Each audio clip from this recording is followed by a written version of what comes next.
Hello everyone, magandang oras sa ating lahat. Welcome to my videos. Maraming salamat sa panonood at lalo na sa mga nag-subscribe. Thank you guys. At kung bago ka pa lang dito sa aking videos, huwag kalimutan mag-like, comment, share, and subscribe para updated ka sa aking mga bagong upload ng mga videos na mayroong mga gandang kasaysayan at talaga tungkol sa ating mga barya. Guys, ito yung coins natin ngayon guys, ang 10 dirham Hassan na dasikan. Merong taon na 1995. Galing ito sa Morocco guys. So bago ang lahat guys, tapusin mo natin ang kanyang features dahil talagang napaka-importante naman na malalaman din natin ang tungkol dito sa baryang ito guys ng Morocco. Dahil talagang mataas ang bintahan nito sa ating mga siling online.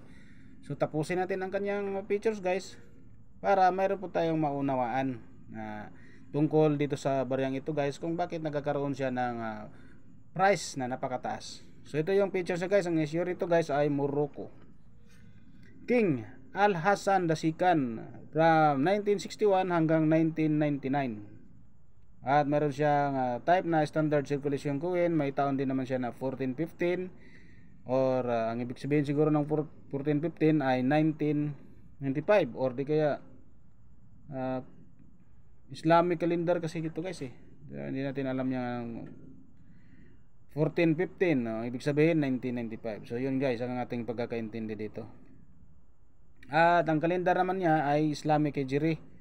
Ang value ay 10 dirham. So sa Pilipinas guys, ang 10 dirham ay nagkakahalaga ng 58 pesos sa ating palitan dito sa piso natin guys. So 58 pesos guys. Kung may marami kayong ganyan guys sa mga galing sa Morocco, so okay rin ang kanyang presyo dito sa atin sa Pilipinas. Nagkakaroon ng 58 pesos. So ang currency naman ito ay dirham, 1960 naman yung date niya. At ang kanyang composition ay bimetallic, copper nickel naman ang center at saka aluminum bronze ang ring.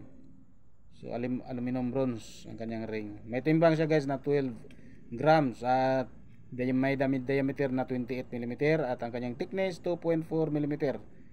At ang kanyang shape naman ay round. Technique is mild, orientation coin alignment. May number siya na number 659.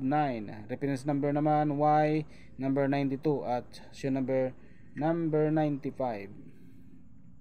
So ito yung ating overs guys, ang mukha ni King Hassan Dasikan and ang kanyang Islamic pentagram. May script na Arabic, lettering naman ay Arabic words. So ang ibig sabihin sa nakasulat sa lettering na Arabic words ay ang translation na Hassan Dasikan, Kingdom of Morocco. Dito naman ang ating likuran guys, ang reverse. At ang tinatawag na arms of the kingdom and the inscription. Meron siyang script na Arabic words or Arabic. Ang lettering ay 1995, 1415.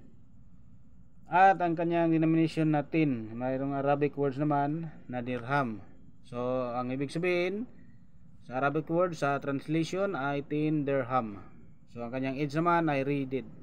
Ang ating 1415 guys, 1995, itong baryang ito ay mayroon lang siyang good na 57 pesos. So kunti lang sa kanyang palitan.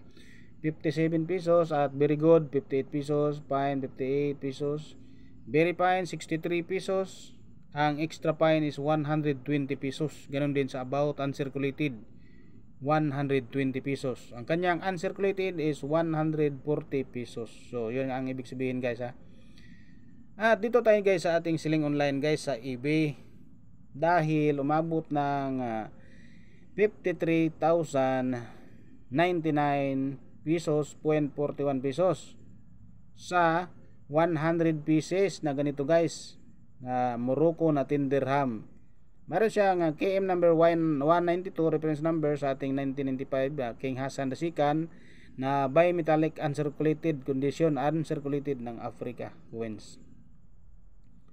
So kita mo guys, napakataas sa 100 pieces, 899.99 US dollar. So sa atin umabot ng 53,099